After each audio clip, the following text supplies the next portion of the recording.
사랑하는 성도 여러분, 그리고 진리의 말씀을 사모하는 모든 분들께 주님의 이름으로 문안드립니다. 오늘 우리는 하나님의 가장 중요하고도 깊은 속성 중 하나인 미리 아심, 즉 예지에 대해 함께 묵상하는 시간을 갖고자 합니다. 이 말씀을 나누기에 앞서 만약 이 메시지가 여러분의 마음에 울림을 준다면 주변의 다른 이들에게도 이 은혜가 흘러갈 수 있도록 공유해 주시기를 부탁드립니다. 여러분의 좋아요와 구독은 이 채널이 하나님의 말씀을 더 널리 전하는 귀한 도구로 사용되는데 큰 힘이 됩니다. 이 작은 섬김을 통해 더 많은 영혼이 주님의 사랑을 깨닫는 축복이 있기를 소망합니다. 자, 이제 하나님의 미리 아심이라는 주제로 함께 들어가 보겠습니다. 이 주제에 관해서는 안타깝게도 많은 오해가 존재합니다. 가장 흔한 오해는 이것입니다. 하나님께서 마치 시간이라는 긴 터널의 저편을 내다보시면서 과연 저 사람이 미래에 내 아들 예수 그리스도를 믿을까, 믿지 않을까? 를 지켜보신다는 생각입니다. 그리고 만약 어떤 사람이 미래의 믿음을 선택할 것을 하나님께서 미리 보시고 그에 대한 보답으로 그 사람을 구원하기로 결정하신다는 것입니다. 즉, 우리의 선택이 먼저이고 하나님의 결정은 그에 뒤따르는 반응이라는 생각이지요. 하지만 사랑하는 여러분, 이것은 성경이 가르치는 진리에서 180도 벗어난 생각입니다. 이는 하나님의 속성과 성경의 가르침을 심각하게 오해한 것입니다. 왜 그런지 세 가지 이유를 통해 살펴보겠습니다. 첫째, 전지전능하신 하나님께서는 미래를 내다보고 무언가를 새롭게 배우시는 분이 아니십니다. 하나님은 모든 것을 아시는 분, 즉 전지하신 분입니다. 하나님께는 과거, 현재, 미래가 모두 영원한 현재 안에 있습니다. 그분은 무언가를 배우거나 예측하지 못했던 일을 발견하시는 분이 결코 아닙니다. 하나님께서 이미 예정하시고 작정하지 않으신 일이 일어나는 것을 보시는 경우는 없습니다. 둘째, 만약 하나님께서 그저 인간이 무엇을 할지 내다보기만 하신다면 과연 무엇을 보게 되실까요? 성경 이사야서 신세장 6절은 명확하게 증언합니다. 우리는 다 양 같아서 그릇 행하여 각기 제 길로 갔거늘 하나님께서 보시는 것은 스스로의 힘으로는 아무도 하나님께 나아오지 않고 아무도 예수 그리스도를 믿지 않는 모습일 것입니다. 성경은 인간의 마음이 전적으로 타락했으며 우리의 의지는 죄에 얽매여 있다고 가르칩니다. 회개와 구원에 이르는 믿음조차도 죄인에게 베푸시는 하나님의 선물이라고 성경은 분명히 말씀합니다. 스스로의 힘으로 믿을 수 있는 사람은 단 한 명도 없습니다. 셋째, 그리고 가장 중요한 점은 성경에서 말하는 미리 아심이라는 단어는 단순히 미리 내다봄을 의미하지 않는다는 것입니다. 이것을 이해하기 위해 우리는 로마서 8장 29절의 말씀에 귀를 기울여야 합니다. 하나님이 미리 아신 자들을 또한 그 아들의 형상을 본받게 하기 위하여 미리 정하셨으니 이 구절을 자세히 보십시오. 하나님이 미리 보신 행위들이라고 말하지 않습니다. 하나님이 미리 아신 자들, 즉 누구를 아셨다고 말씀합니다. 이것은 인격적인 대명사입니다. 하나님은 어떤 사건이나 상황, 혹은 누군가의 회심 체험을 미리 내다보시는 것이 아닙니다. 성경은 하나님께서 누구를 미리 아셨다고 분명히 말하고 있습니다. 그렇다면 성경이 말하는 안다는 것, 그리고 미리 안다는 것은 대체 무슨 의미일까요? 이 단어의 본래 의미를 알기 위해서는 성경이 쓰인 언어, 헬라어를 살펴볼 필요가 있습니다. 미리 아심으로 번역된 헬라어는 프로기노스코입니다. 이 단어는 미리, 이전에라는 뜻의 접두사 프로, 알다는 뜻의 동사 기노스코가 합쳐진 말입니다. 여기서 핵심은 기노스코, 즉 안다는 동사의 의미입니다. 이 단어는 단순히 지식적으로 머리로 아는 것을 의미하지 않습니다.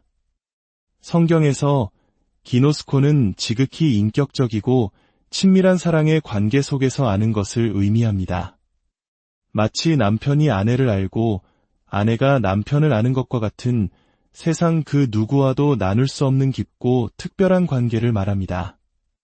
이것을 확인하기 위해 성경의 첫 책, 창세기로 가보겠습니다. 창세기 4장 1절입니다. 아담이 그의 아내 하와와 동침함에 하와가 임신하여 가인을 낳고, 여기서 동침함에라고 번역된 히브리어 단어가 바로 야다이며 이는 헬라어 기노스코와 정확히 같은 의미를 지닙니다. 원문 그대로 번역하면 아담이 그의 아내 하와를 알았고 그녀가 잉태하여 가됩니다. 보십시오. 여기서 안다는 것은 단순한 지식이 아니라 생명을 낳는 가장 친밀한 사랑의 연합을 의미합니다. 이제 구약의 아모스서 3장 2절을 보겠습니다.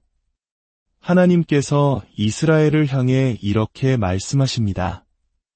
내가 땅의 모든 족속 가운데 너희만을 알았나니 여기서 알았다는 것은 무슨 뜻일까요? 하나님께서 이집트인이나 바빌로니아인들의 존재를 몰랐다는 뜻이 결코 아닙니다.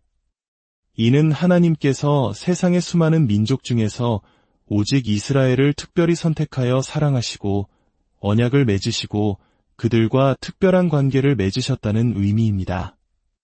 여기서 안다는 것은 선택하여 사랑하다와 동의어인 것입니다. 신약 성경에서도 이 의미는 동일하게 사용됩니다. 마태복음 1장 25절을 보면 요셉에 대해 이렇게 기록합니다. 아들을 낳기까지 동침하지 아니하더니, 여기서 동침하지 아니하더니라는 표현의 원문은 사실 그녀를 알지 못하더니입니다. 마리아가 처녀였다는 것은 남자에 의해 알려진 바가 없었다는 뜻입니다. 이는 친밀한 육체적, 인격적 관계가 없었음을 의미하는 것입니다. 이러한 이해를 가지고 예수님의 말씀을 들어봅시다. 산상수훈의 마지막, 마태복음 7장 23절에서 예수님은 마지막 날에 많은 사람이 주여, 주여 부를 것이라고 말씀하십니다. 그들은 주님의 이름으로 선지자 노릇도 하고 귀신도 쫓아내고 많은 권능을 행했다고 주장할 것입니다. 그러나 주님은 그들에게 단호하게 선포하십니다. 내가 너희를 도무지 알지 못하니 불법을 행하는 자들아, 내게서 떠나가라. 생각해 보십시오. 하나님이신 예수님께서 그들의 머리카락 숫자까지도 아시는데 어찌 그들을 모른다고 하실까요? 여기서 내가 너희를 알지 못한다는 말씀은 나는 너와 아무런 인격적이고 구원적인 사랑의 관계를 맺은 적이 없다는 무서운 선언입니다. 반대로 요한복음 10장 14절에서 예수님은 자신을 선한 목자라 칭하시며 이렇게 말씀하십니다. 나는 선한 목자라. 나는 내 양을 알고 양도 나를 아느니라. 여기서 안다는 것은 목자와 양 사이의 친밀하고 인격적이며 구원적인 사랑의 관계를 의미합니다. 사랑하는 여러분, 이제 미리 아심의 진정한 의미가 분명해집니다. 하나님의 미리 아심이란 창세전에, 시간의 시작 이전에 하나님께서 영원 속에서 당신의 이름을 부르시며 특별한 사랑으로 사랑하기로 작정하셨다는 뜻입니다. 하나님께서 수많은 사람들 가운데 당신을 콕 집어 그분의 마음을 두시고 불타오르는 사랑과 애정으로 당신을 사랑하기로 선택하셨다는 의미입니다. 이는 하나님께서 시간의 터널 저편에서 당신이 믿을 것을 내다보시고 선택하신 것이 아닙니다.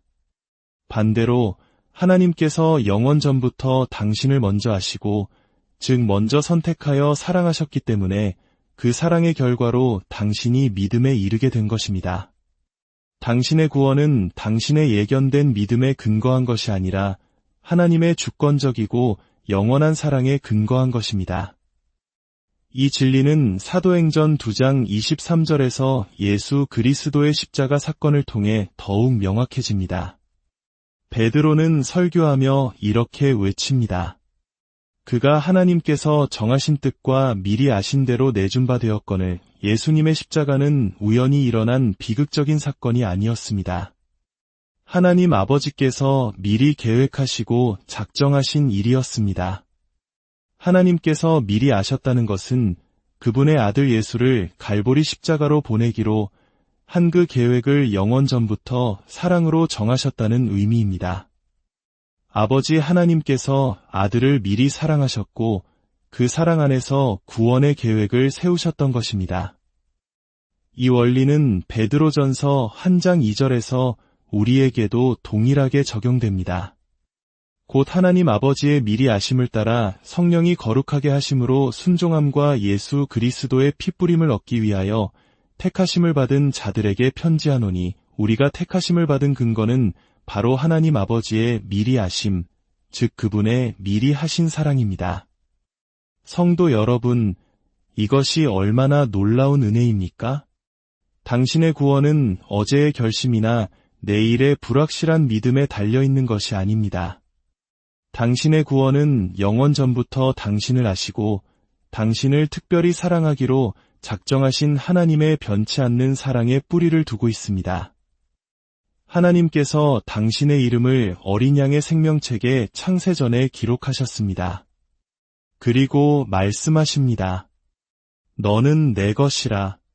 내가 영원한 사랑으로 너를 사랑하노라. 이것이 바로 로마서 8장에 나오는 위대한 구원의 사슬입니다.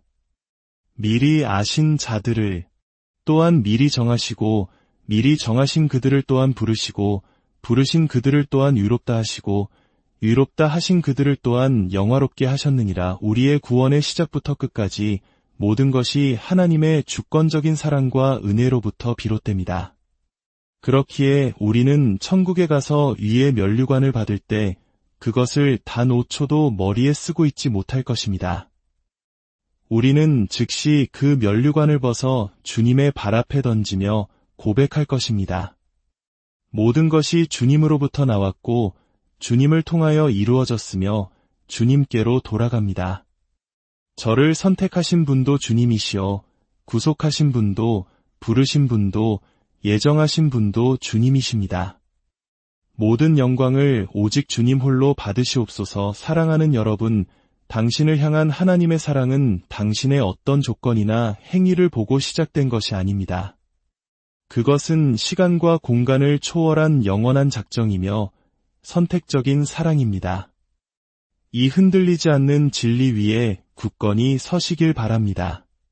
그리고 그 영원한 사랑에 감사하며 날마다 주님과 더 깊이 하는 관계로 나아가십시오. 세상의 풍파 속에서 때로 믿음이 흔들릴 때 기억하십시오.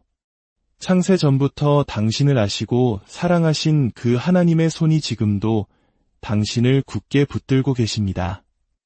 주님께서 당신을 미리 아시고 사랑하셨다는 이 놀라운 은혜가 오늘 하루, 그리고 당신의 평생의 위로와 힘, 그리고 소망이 되기를 우리 주 예수 그리스도의 이름으로 간절히